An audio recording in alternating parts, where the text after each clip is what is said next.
नमस्कार, अपना उत्तराखंड देख रहे हैं आप। मैं हूं आपके साथ आरजू साइन। देहरादून से बड़ी खबर है, जहां पर राष्ट्रपति चुनाव में विपक्षी खेमे में क्रॉस वोटिंग हुई, जिससे कांग्रेस कैंप में हड़कंप मचा हुआ है। दरअसल राष्ट्रपति द्रौपदी मुर्मू को 51 वोट मिले हैं, जबकि संख्या बल के हिसाब से 50 वोट पड़ने थे। उत्तराखंड में 70 में से 67 विधायकों ने ही वोटिंग की थी। वहीं विपक्षी उम्मीदवार यशवंत सिन्हा को उत्तराखंड से 15 वोट पड़े हैं, यानी कि कांग्रेस के 2 विधायकों के वोट यशवंत सिन्हा को नहीं पड़े, जबकि राष्ट्रपति द्रौपदी मुर्मू को 50 के बजाय 51 वोट मिले हैं, यानी कि 1 वोट कांग्रेस से राष्ट्रपति पद के उम्मीदवार द्रौपदी मुर्मू को शिफ्ट हुआ, जबकि 1 वोट इनवैलिड पाया गया।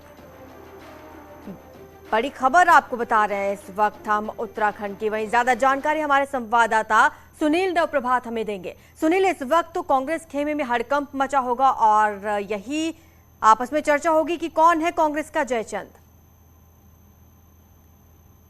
नेता हैं और वो कुछ भी बोलने की स्थिति में नहीं है। कांग्रेस प्रदेश अध्यक्ष से मेरी बातचीत हुई, नेता सालारे से मेरी बातचीत हुई, वो लोग कुछ बोलने की स्थिति में नहीं है। एक तरह से हड़कंप की स्थिति है और लगातार ये कयास लगाए भी जा रहे थे कि कांग्रेस में क्रॉस वोटिंग हो सकती है। जिस तरह से मतदान के पहले दिन कांग्रेस ने व्हिप जारी कर अपने विधानमंडल दल की मीटिंग की और मीटिंग में भी कांग्रेस के 19 विधायक मौजूद नहीं रहे, विधायक उस समय भी नदारद रहे, तो ये आशंका लगातार प्रबल हो गई थी कि क्रॉस वोटिंग हो सकती है। अब जो परिणाम सामने आए हैं, कांग्रेस के 1 से 2 विधायकों ने क्रॉस वोटिंग की है, क्योंकि इनवैलिड वोट किस पार्टी के विधायक हो ये क्लियर नहीं है। लिहाजा कांग्रेस के 2 विधायकों ने, क्योंकि कांग्रेस को 17 में से 15 विधायकों ने वोट किए हैं, तो 1 से 2 विधायकों ने क्रॉस वोटिंग की है। अब ये क्रॉस वोटिंग किसने की है, ये कांग्रेस को खोजना होगा, कांग्रेस को सोचना होगा। यशपाल आर्य कुछ भी बोलने की स्थिति में नहीं है। वो कह रहे हैं कि हम इस मामले को देखेंगे। वही करण मारा का कहना है कि उनको अभी मामले की जानकारी नहीं है, नेता प्रतिपक्ष इस बारे में बता पाएंगे। तो यानी एक दूसरे पे अब चीजों को थोपने की भी बारी शुरू हो गई है। और जिस तरह से कांग्रेस का अंतर्कलह है, आपने देखा कि लगातार कांग्रेस के अंदर गुटबाजी सामने आती रहती है। बिल्कुल सुनील, इस बीच खलबली तो जरूर होगी कांग्रेस खेमे में। शुक्रिया आपका इस तमाम जानकारी के लिए। तो वहीं मुख्यमंत्री पुष्कर सिंह धामी का आज दिल्ली दौरा है। दोपहर 12:15 पर दिल्ली के लिए रवाना हो जाएंगे मुख्यमंत्री। पीएम के रात्रि भोज में शामिल होने का उनका कार्यक्रम है। निवर्तमान राष्ट्रपति रामनाथ कोविंद के सम्मान में रात्रि भोज रखा गया है। इसके साथ ही आपको बता दें, 24 जुलाई को बीजेपी शासित राज्यों के मुख्यमंत्रियों की बैठक भी है। प्रधानमंत्री मोदी दिल्ली में ही ये बैठक लेंगे। केंद्रीय मंत्रियों से भी मुलाकात कर सकते हैं मुख्यमंत्री धामी। सीएम पुष्कर धामी का दिल्ली दौरा रहने वाला है। आज ही दोपहर 12:15 पर रवाना हो जाएंगे दिल्ली के लिए सीएम धामी और रात्रि भोज के कार्यक्रम में शामिल हो सकते हैं। साथ ही साथ कई केंद्रीय मंत्रियों के साथ उनकी मुलाकात हो सकती है। इससे पहले भी जब सीएम धामी दिल्ली दौरे पर रहे तो उन्होंने कई केंद्रीय मंत्रियों के साथ मुलाकात की और उत्तराखंड के कई मुद्दों पर चर्चा भी की गई। तो इस बार फिर से दिल्ली दौरे पर है मुख्यमंत्री और कई दिग्गजों के साथ मुलाकात कर सकते हैं। देहरादून सचिवालय में पलायन आयोग की मीटिंग में मुख्यमंत्री धामी शामिल हुए, जिसमें पलायन आयोग की आगे की प्लानिंग पर चर्चा हो रही है। पहाड़ से पलायन को रोकने के लिए साल 2017 में पलायन आयोग का गठन किया गया था। इसके बाद ये मीटिंग बेहद अहम हो जाती है। इस मीटिंग में चर्चा की जा रही है कि रिवर्स पलायन को किस तरह से बढ़ावा दिया जाए और किस तरह से पहाड़ों से हो रहे पलायन को रोका जाए। पलायन आयोग की मीटिंग में मुख्यमंत्री धामी शामिल हो रहे हैं और कई मुद्दों पर चर्चा की जा रही है। कुछ साल पहले 2017 में ही इस आयोग का गठन किया गया था। ज्यादा जानकारी हमारे संवाददाता दीपांकर भट्ट हमें देंगे। दीपांकर, रिवर्स पलायन को लेकर भी चर्चा संभव है इस मीटिंग में? बिल्कुल, पलायन आयोग की बैठक है और पलायन आयोग 2017 में बना था और अब 5 साल का कार्यकाल पूरा होगा अक्टूबर में। उससे मुख्यमंत्री पुष्कर सिंह धामी आज आयोग की बैठक ले रहे हैं और सबसे अहम बात यह है कि पलायन का मुद्दा उत्तराखंड में एक सबसे बड़ा मुद्दा रहा है, जिससे खासतौर पर पहाड़ी डिस्ट्रिक्ट से जिस तरीके से पलायन हुआ है। 11 डिस्ट्रिक्ट पर रिपोर्ट सौंप चुका है पलायन आयोग। ऐसे मुख्यमंत्री का ये कहना है पलायन आयोग के लिए कि अब जो भी रिसर्च आपकी निकल कर आई है पिछले 5 सालों में और जो भी आपने यहाँ पर चीजें देखी हैं डिस्ट्रिक्ट में, उनमें अब किस तरीके से आगे बढ़ा जाए ताकि रिवर्स पलायन जो है वो हो, लोग पहाड़ों पर रुके, शिक्षा हो, स्वास्थ्य हो, जो दूसरी व्यवस्था उनको किस तरीके से दुरुस्त किया जाए। मुख्यमंत्री इस वक्त बैठक ले रहे हैं और 12 बजे तक ये बैठक चलने वाली है। जी बिल्कुल। और रिपोर्ट भी यही कहती है 2017 के बाद जब से पलायन आयोग का गठन हुआ तब से सुधार हुआ है। शुक्रिया आपका दीपांकर इस तमाम जानकारी के लिए। तो उत्तराखंड के राजभवन में कुलपति और अकेडमिक पदों पर होने वाली नियुक्तियों की वीडियो रिकॉर्डिंग कराने का आदेश दिया गया है। उच्च शिक्षा के क्षेत्र में एक बड़ा फैसला इसे माना जा रहा है, लेकिन विपक्ष को इसमें कुछ झोल नजर आ रहा है। कांग्रेस प्रवक्ता का कहना है कि उनका ट्वीट भी सामने आया, जिसमें उन्होंने इस बात पर सवाल उठाया कि जिस दिन राजभवन में ये नया आदेश आया, ठीक उसी दिन उत्तराखंड ओपन यूनिवर्सिटी के नए vice chancellor professor Om Prakash Negi के अपॉइंटमेंट का भी आदेश आया। इस मामले पर बीजेपी भी अपना बयान दे रही है। साहब ने जिस वक्त नियुक्ति करी ये नए कुलपति की आनन फानन में, क्या इनकी भी वीडियो रिकॉर्डिंग की गई है या नहीं की गई है? क्या बाकी सारे कुलपतियों के अपॉइंटमेंट में अब से हेंसफोर्थ जो है रिकॉर्डिंग की जाएगी या नहीं की जाएगी? ये पूर्व निर्धारित प्रक्रिया के तहत हुआ है तो कोई आपत्ति नहीं है, लेकिन अगर ये नई प्रक्रिया जो राज्यपाल जी ने तय करी है उस ऑर्डर के बाद हुआ है तो फिर कहीं ना कहीं देखना पड़ेगा कि मामला है। उत्तराखंड विधानसभा सचिवालय में भी अटैचमेंट का खेल खेला जा रहा है। अटैचमेंट पर गए विधानसभा के 30 अधिकारी कर्मचारी कहां तैनात हैं ये किसी को नहीं पता। नतीजा, विधानसभा अध्यक्ष ने सभी अटैचमेंट निरस्त कर दिए हैं। विधानसभा के 30 कर्मचारी सालों से किस विभाग में हैं, कहां पर गायब हैं, किसी को कोई खबर नहीं है। और अब आदेश जारी किया गया है।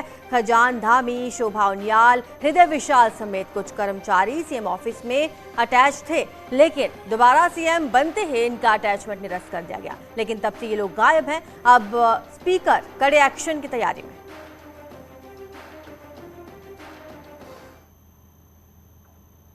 खबर उत्तरकाशी से, जहां पर नौगांव प्रखंड से स्कूली बच्चों और शिक्षकों के बरसाती नाला पार करने की तस्वीरें सामने आई, जहां बारिश के बाद इंटर कॉलेज के पास बरसाती नाला इतने उफान पर आ गया कि स्कूली छात्र फंस गए, जिसके बाद शिक्षकों की मदद से छात्रों को इस बरसाती नाले को पार कराया गया। विद्यालय प्रबंधन ने बच्चों को बारिश थमने के बाद ही घर भेजा, लेकिन बारिश इतनी ज्यादा थी कि अगर कुछ देर और रहती तो किसी हादसे से इनकार नहीं किया जा सकता था।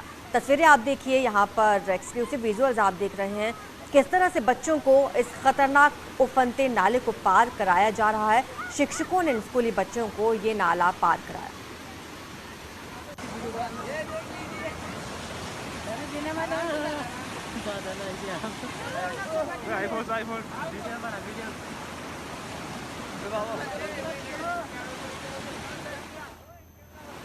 कल बहुत ज़्यादा बारिश हुई, जिसकी वजह से हम 1 घंटे स्कूल में ही रुके और यहाँ पे बहुत नाले आए और सर लोगों ने खुद नाले में कूदकर सारे बच्चों को नाला पार करवाया।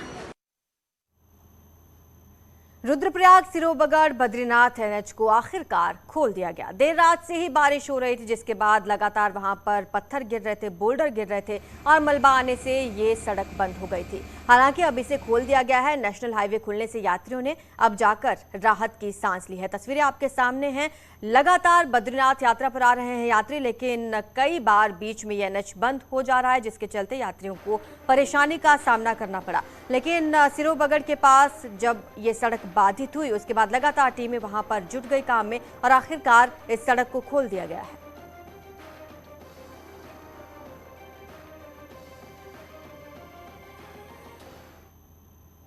चमोली में लगातार हो रही बारिश के चलते जिले के कैनूरी गांव का संपर्क जिला मुख्यालय से कट गया। लोग पैदल ही गांव से जरूरी सामान के लिए आसपास के बाजारों में आ रहे हैं। गांव के पास सलवानी तोप में 20 दिनों से सड़क बंद है, जिससे गांव में 350 परिवारों का जिला मुख्यालय से संपर्क कट गया है। इसमें ग्रामीणों को 7 से 8 किलोमीटर पैदल ही आवाजाही कर अपनी रोजमर्रा की सामग्री पैदल ही ढोनी पड़ रही है।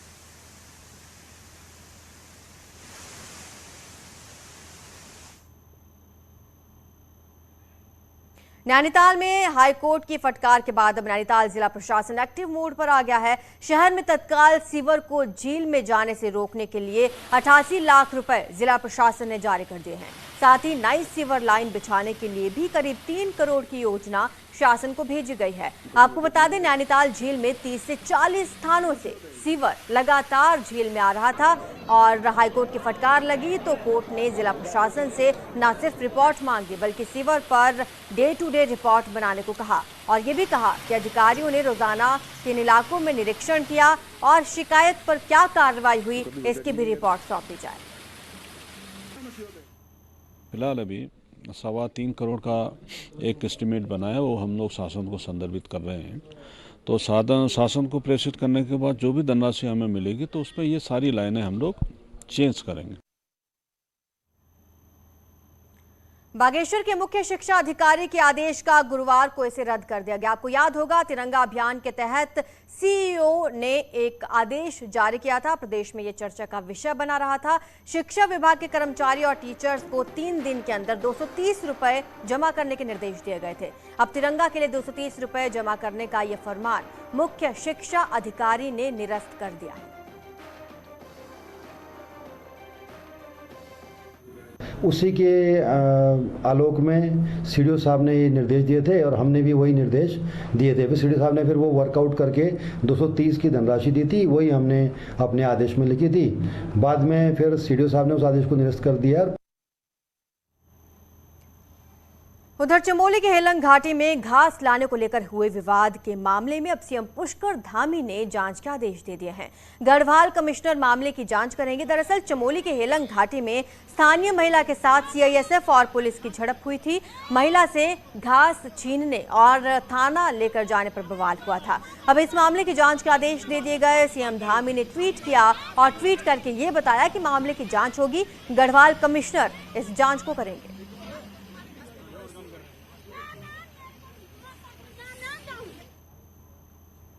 नई टिहरी नगर पालिका की कार्यप्रणाली पर एक बार फिर से अब सवालिया निशान लग रहे हैं। बौराड़ी अंतर्राज्यीय बस अड्डे के रेनोवेशन के नाम पर अभी तक 2 करोड़ रुपए खर्च हो चुके हैं, लेकिन उसकी हालत जस की तस है। बस अड्डे में यात्रियों के लिए पेयजल से लेकर दूसरी बुनियादी सुविधाएं कहीं नजर नहीं आ रही। बस अड्डे की बिल्डिंग में सालों पुरानी सीवर की समस्या का भी निपटारा नहीं हुआ।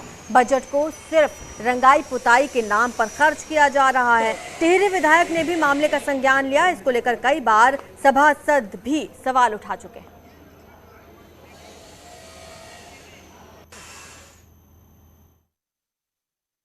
मैंने नगरपालिका को निर्देशित भी किया है कि पुनर्वास ने इस पर कितना पैसा किया। ये एक उदाहरण है कि पुनर्वास के पैसे का किस तरह से दुरुपयोग हुआ है। कह रहा हूँ कि सरकार ने इसके लिए पूर्ण बजट दिया है, जहाँ पेंटिंग का हो, जहाँ इसका रेनोवेशन का हो, मगर इसमें जो है सिर्फ बजट को ठिकाने ही लगाया जाता है। आज यहाँ सुविधाओं का कोई भी एक कहीं नामो निशान नहीं दिखता है।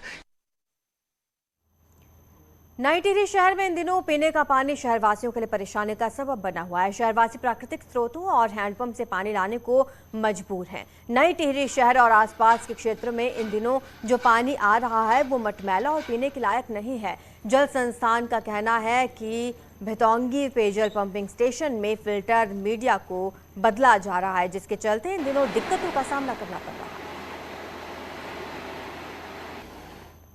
फिल्टर मीडिया था, जब से योजना का निर्माण हुआ था तब से फिल्टर मीडिया चेंज नहीं हुआ था। तो इस बार हमने जो है उसका पूरा फिल्टर मीडिया चेंज करा रहे हैं। तो इसकी वजह से जो है जब तक वो कार्य चल रहा है तो उस दौरान जो है थोड़ा बहुत टर्बिडिटी आ रही है, जिसको हम लोग रेक्टिफाई कर रहे हैं।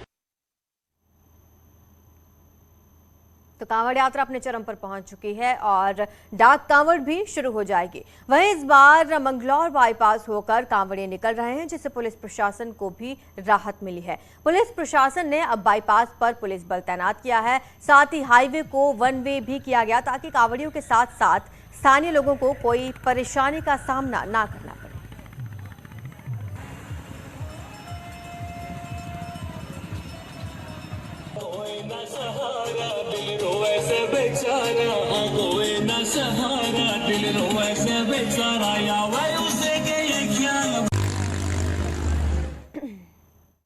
कावड़ पे चरम पे ही है और 2-3 दिन से लगातार भीड़ बढ़ रही है कावड़ियों की।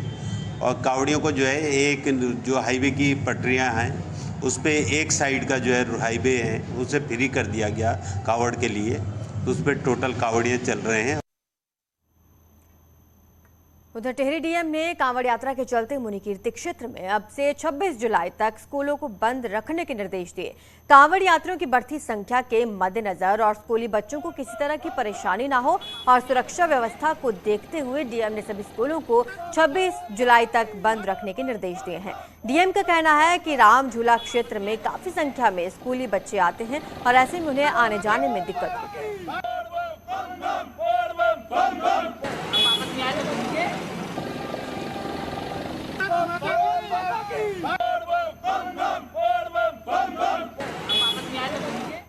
जो बच्चे आते हैं वो तकरीबन कुछ दूर से आते हैं और उनको आने जाने के लिए साधन नहीं मिल पा रहे हैं, और राम झूला के ही माध्यम से वो लोग इधर हमारे क्षेत्र में स्कूलों में आते थे, तो उससे आवागमन में थोड़ा सा व्यवधान हो रहा था। तो उसको देखते हुए हमने कल 22 तारीख से 26 तारीख में तक हमने स्कूलों को बंद करने के आदेश दे दिए हैं। धर्मनगरी हरिद्वार में कांवड़ मेला चरम पर है। इस बार कांवड़ मेला 2 साल से कोरोना के कारण आर्थिक मंदी झेल रहे लोगों के लिए संजीवनी साबित हो रहा है।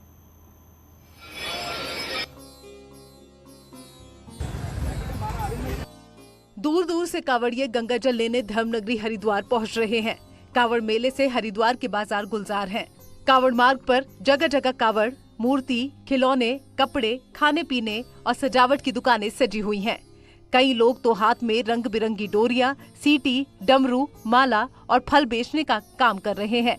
कोरोना के कारण मंदी की मार झेल रहे छोटे व्यापारी काफी उत्साहित हैं और उन्हें उम्मीद है कि इस बार कांवड़ मेला उनकी 2 साल की भरपाई करेगा। कोरोना के काल देखिए 2 साल से हम लोग मंदी का मार झेल रहे थे, किसी तरह कर्जा लेके इधर उधर से अपना घर परिवार चला रहे थे। लेकिन 2 साल के बाद जब मेला चालू हुआ है तो हमें उम्मीद है, काफ़ी उम्मीद है कि मतलब हम अपने आप को इस्टेब्लिश कर पाएंगे। इतना ही नहीं, कांवड़ मेले में सजे बाजारों में पुरुषों के साथ साथ छोटे बच्चे और महिलाएं भी साज सजावट का सामान बेचकर पैसा कमाने में जुटे हुए हैं।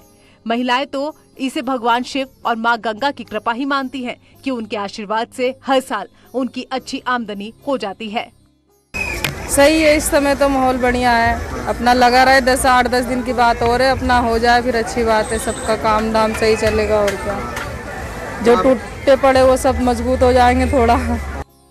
हरिद्वार में धार्मिक आयोजन और मेले होते रहते हैं, लेकिन पिछले 2 सालों से कोरोना महामारी के चलते कांवड़ मेला भी स्थगित किया गया था। इस बार कांवड़ मेला बिना किसी प्रतिबंध के चल रहा है, तो हरिद्वार के छोटे बड़े व्यापारियों के लिए ये संजीवनी से कम नहीं है। न्यूज़ 18 के लिए हरिद्वार से पुलकित शुक्ला की रिपोर्ट। तो कांवड़ यात्रा चरम पर है और तरह तरह के रंग नजर आ रहे हैं। उधर एक ऐसी तस्वीर आपको दिखाने जा रहे हैं जो आपको विचलित भी कर सकती है। असल में यहाँ एक कांवड़िया खुद के शरीर पर लोहे के एंगल गुदवाकर उनसे जंजीर बांधकर गाड़ी खींच रहा है। इस पूरी गाड़ी का वजन 1 क्विंटल से ज्यादा बताया जा रहा है। वो पूरे जतन के साथ इसी तरह कांवड़ को आगे बढ़ा रहा है। कांवड़िया ताइक्वांडो खिलाड़ी है और अपने कोच के साथ ये हरिद्वार पहुंचा। शिव भक्त का कहना है कि जैसे हनुमान जी ने सीना चीर कर अपनी भक्ति दिखाई थी, वैसे ही मेरी भी शिव को लेकर भक्ति।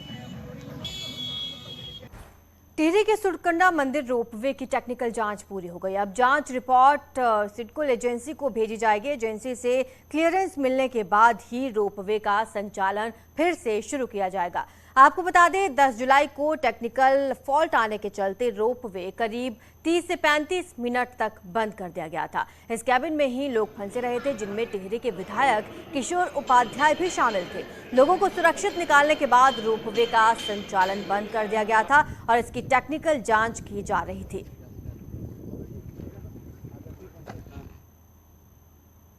पिथौरागढ़ कॉलेज को कैंपस बनाने की मांग भी शुरू होने लगी है। अखिल भारतीय विद्यार्थी परिषद से जुड़े छात्रों ने कैंपस की मांग को लेकर महाविद्यालय में प्रदर्शन किया। प्रदर्शनकारियों का कहना है कि महाविद्यालय को कैंपस बनाने का फैसला 2 साल पहले हो चुका है, बावजूद इसके अभी तक कैंपस वजूद में नहीं आ पाया। साथ ही छात्रों ने चेतावनी दी है कि अगर जल्द फैसले पर अमल नहीं हुआ तो वो प्रदर्शन करेंगे।